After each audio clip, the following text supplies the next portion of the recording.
Bonjour à tous, c'est SH. Content de vous retrouver sur la chaîne. Vous êtes prêts? Alors on y va.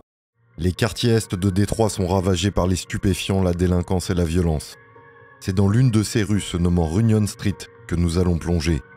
Nous sommes le 17 septembre 2007. Il est presque minuit dans ce quartier réputé comme chaud. Au milieu d'une nuit plutôt calme, des coups de feu retentissent aux alentours du 19741 Runyon Street. La police est appelée sur les lieux par leur station directrice. Sur place, c'est un massacre. 4 personnes ont été assassinées dans un repère de dealers.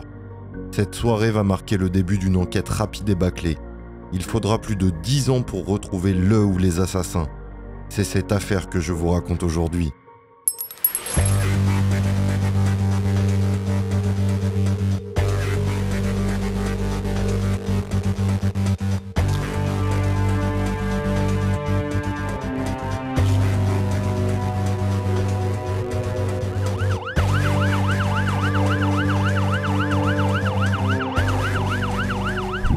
Selon les données disponibles, il y avait 392 meurtres à Détroit en 2007.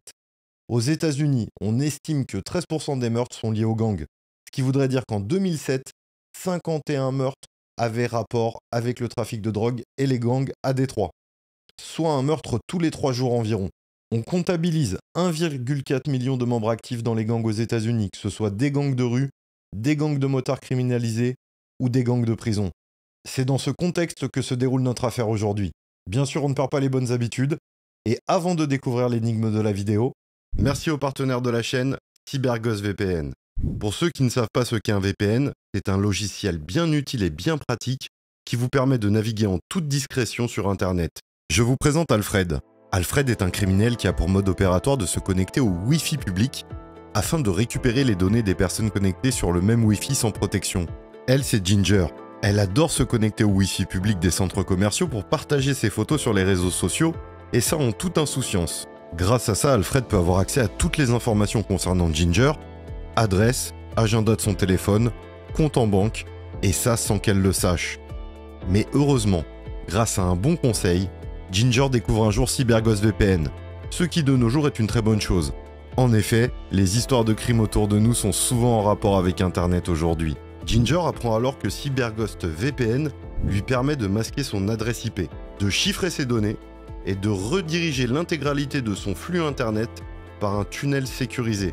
En se renseignant un peu, Ginger est aussi ravie d'apprendre que CyberGhost VPN est en réalité le leader mondial de l'industrie de la sécurité et de la confidentialité avec plus de 38 millions d'utilisateurs. Ginger découvre également que CyberGhost VPN fonctionne sur tous les principaux systèmes d'exploitation. Apple, Android, Windows, et compte déjà 9000 serveurs dans 91 pays. Elle sait que quoi qu'il arrive, elle aura accès à son compte de façon sécurisée sur tous ses appareils.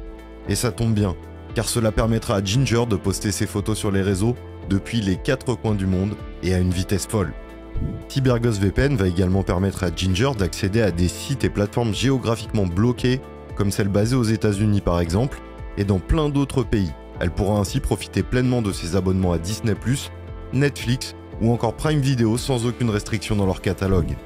Mais Ginger, elle veut être sûre de la fiabilité de CyberGhost et elle consulte des sites spécialisés. Et là, quelle bonne surprise, elle n'y découvre que des avis positifs. 5 étoiles sur Trustpilot, croyez-moi, c'est une très bonne note. Ginger n'a plus aucune hésitation et installe immédiatement CyberGhost VPN. Et là, elle est sereine. En plus, elle peut se connecter à 7 appareils différents en même temps. Et comme Ginger a utilisé mon lien personnel, elle bénéficie d'une remise de 83% et ne paye que 2,03 € par mois pour sa sécurité. En plus, elle a le droit aux 4 premiers mois gratuits. Si le service ne convient pas à Ginger, elle a une période d'essai de 45 jours satisfait ou remboursé.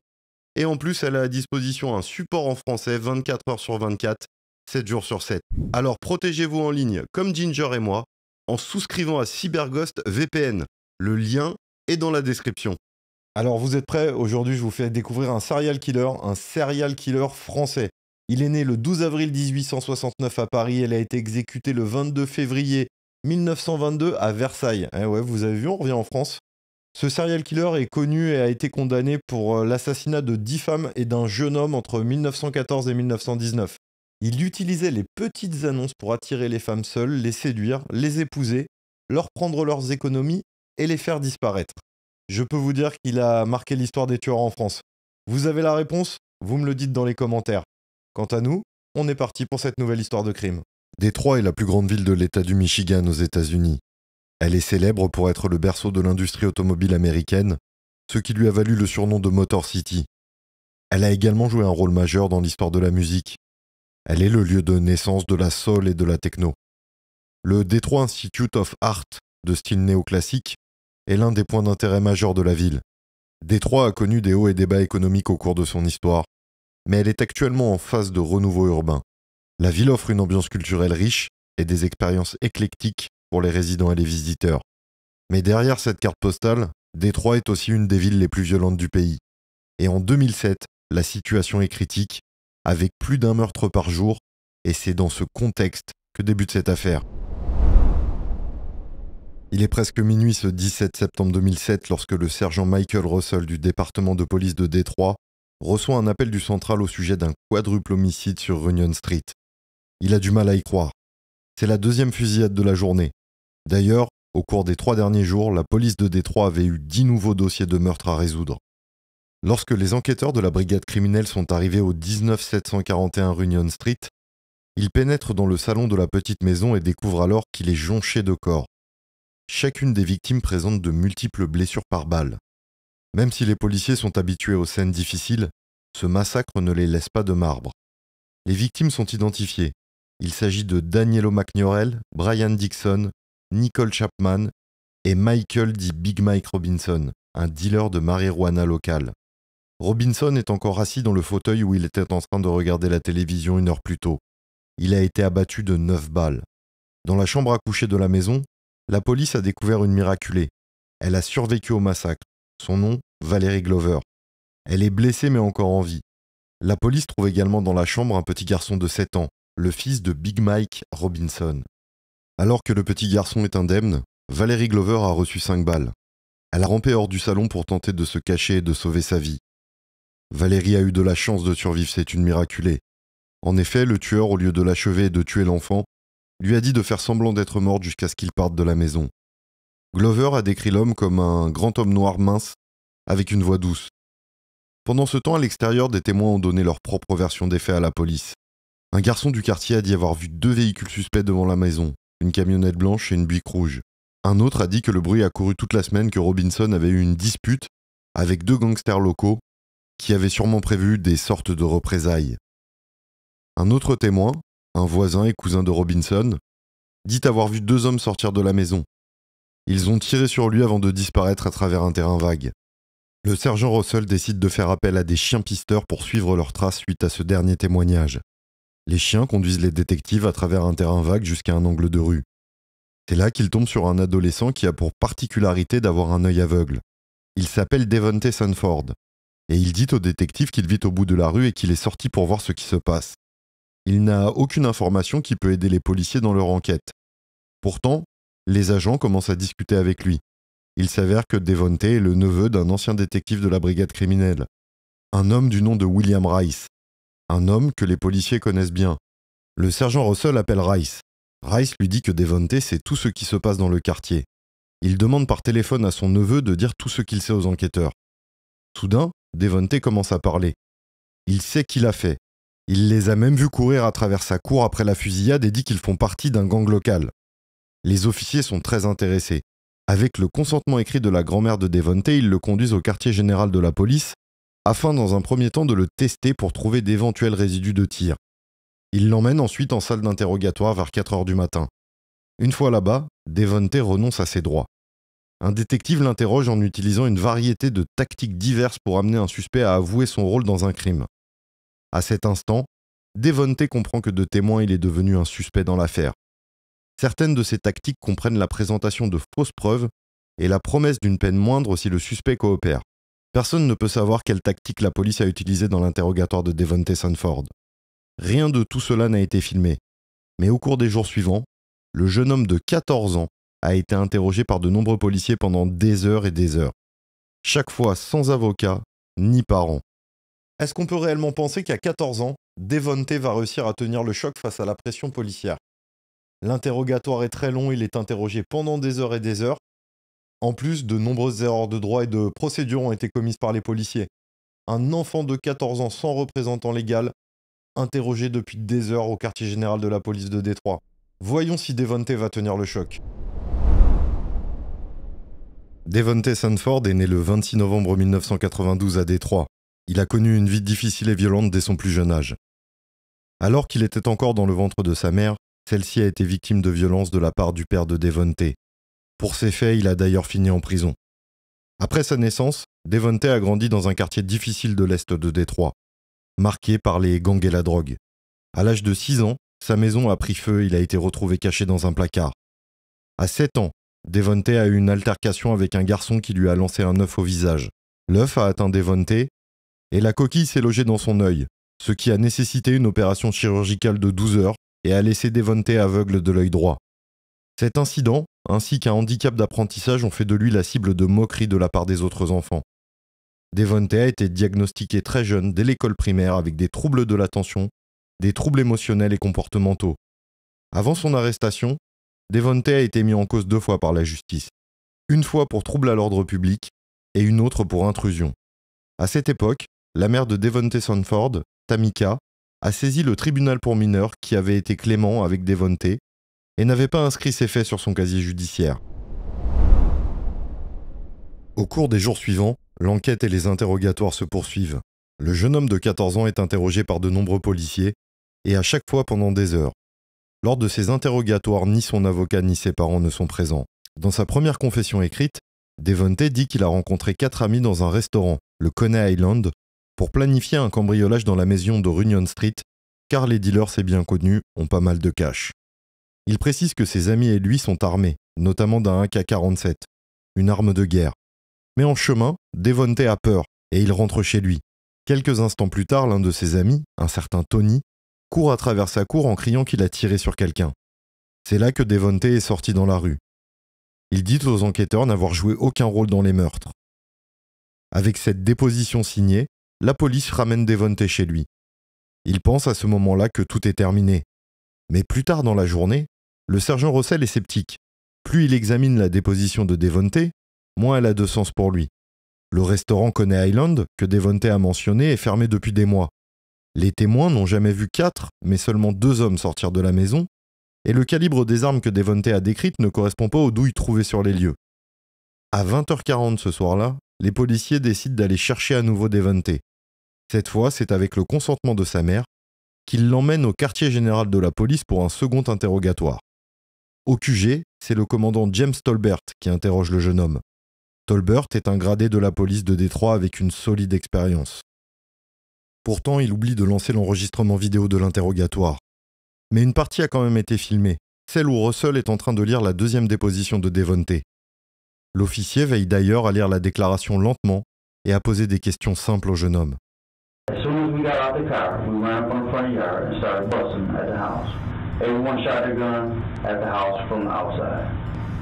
We all ran up on the porch and went inside. Is that all correct? Okay. Is that correct? Yeah, at times when you shot your gun, I'm not sure, but I would say about 9 to 10 times. Is that correct? Yes. Has anyone threatened or promised you anything for your statement? And your answer was no.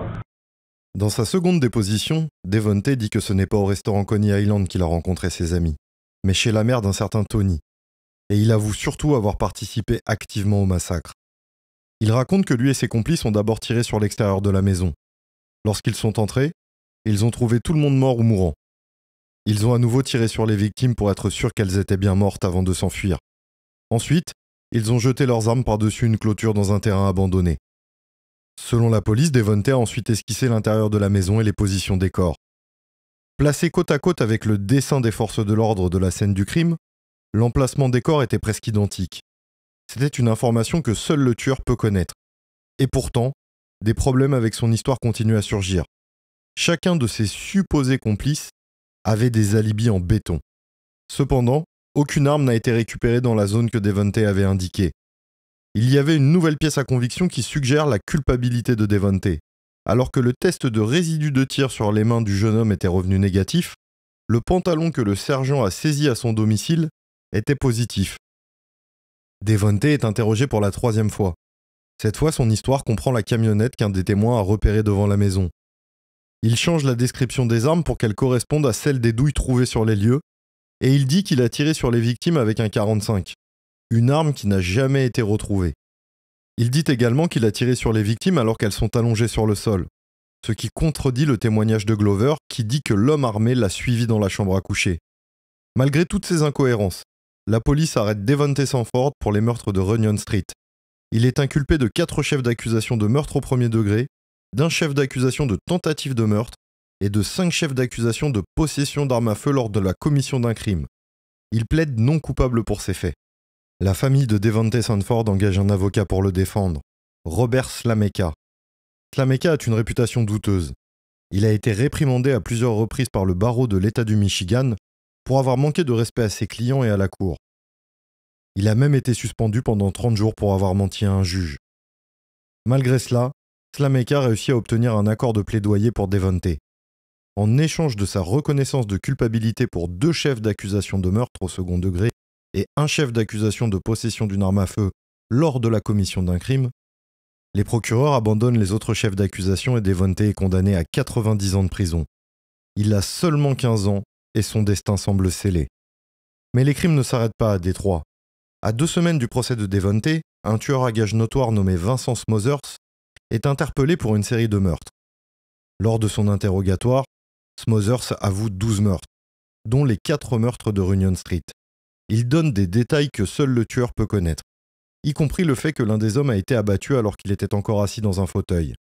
Il a également dit que son complice, Ernest Davis, a utilisé un AK-47, ce qui correspond aux douilles trouvées sur les lieux. Smothers a dit qu'il a été payé 60 000 $ pour tuer Michael Robinson dit Big Mike et que les autres étaient simplement des témoins qu'il ne fallait pas laisser en vie. Il a également dit qu'il ne connaît pas Devonte Sanford et qu'il n'en a jamais entendu parler. Les avocats de Devonte demandent un nouveau procès, mais le juge refuse, affirmant que l'aveu de Smothers n'est pas crédible. C'est seulement en 2015, 8 ans après la condamnation de Devonte et les aveux de Vincent Smothers, qu'une équipe d'enquêteurs a été formée pour réexaminer l'affaire. Ils ont découvert que le dessin de la scène de crime que Devonte a prétendument fait a en réalité été dessiné par le commandant James Tolbert. Lors d'un interrogatoire par les services internes de la police de Détroit, Tolbert a admis qu'il a dessiné le croquis et que Devonte n'avait fait que le signer. La preuve cruciale qui avait été utilisée pour corroborer les aveux de Devonte et le faire condamner était caduque. De plus, le pantalon que Devonte portait la nuit des meurtres a été testé à nouveau pour les résidus de poudre. Les résultats sont revenus négatifs. En 2016, la Cour suprême du Michigan a ordonné un nouveau procès pour Devonte Sanford. Les procureurs ont décidé de ne pas le poursuivre et Devonte a été libéré de prison. Il a passé près de 9 ans derrière les barreaux pour un crime qu'il n'a pas commis. Les retrouvailles avec sa famille et sa liberté ont été immortalisées par les médias locaux. Devonte a donné une multitude d'interviews suite à sa libération, a expliqué comment il a vécu cette erreur judiciaire derrière les barreaux pendant toutes ces années. Mais peut-on mesurer l'impact que la prison a eu sur un enfant de 14 ans ? C'est en 2016 que Devonte est à nouveau impliqué dans une affaire criminelle. Peu après sa libération de prison en juin, Devonte Sanford a été blessé par balle lors d'un incident qui a eu lieu un samedi soir. Selon un rapport de la police de Détroit, un homme de 24 ans a été blessé par balle à la jambe droite vers 21h alors qu'il se trouvait dans le complexe d'appartements Martin Luther King sur Chen Street, à l'est du centre-ville de Détroit. Le département de police a confirmé que la victime dans le rapport est Devonte Sanford. L'incident a été rapporté par une jeune femme qui a déclaré avoir entendu plusieurs coups de feu. Quand elle a regardé par la fenêtre, elle a vu la victime s'enfuir de l'unité de logement.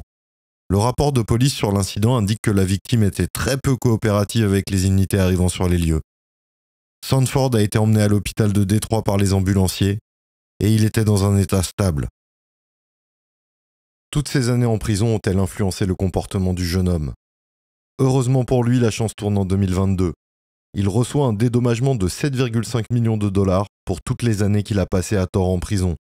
Il utilisera 25 000 $ de cet argent pour faire le bien dans son quartier et organise une distribution de nourriture et de cartes carburant. Aujourd'hui, il a de multiples projets et souhaite faire le bien autour de lui. Il a d'ailleurs déclaré aux médias « Quand j'étais en prison et c'est que je n'avais personne. Ce que je savais, c'est que des personnes du monde entier se battaient pour moi. Je suis rentré à la maison, je suis rentré sans rien. La ville était derrière moi, et j'ai reçu beaucoup. Alors il est tout à fait normal que je redonne à la ville, et que je redonne aux plus vulnérables qui sont les femmes et les personnes âgées. L'affaire Devontae Sanford nous démontre à quel point la justice peut échouer dans sa mission. Un adolescent vulnérable et innocent a été contraint d'avouer un crime qu'il n'avait pas commis, pendant que le tueur, lui, se baladait en liberté. L'histoire de Devontae nous rappelle que la justice peut faire des erreurs, et que nous devons toujours chercher la vérité. Merci à CyberGhost VPN d'avoir sponsorisé cette vidéo. N'oubliez pas le lien dans la description. Avec, vous avez 83% de réduction et 4 mois offerts. Alors au prix d'un café, ce serait dommage de le rater. Merci à ceux qui sont encore là, c'était un plaisir de passer ce moment-là avec vous. N'hésitez surtout pas à vous abonner si ce n'est pas déjà fait, à liker la vidéo, à activer la cloche si vous voulez ne rater aucune sortie sur la chaîne. Quant à moi, je vous dis à très bientôt. C'était SH. Bye bye.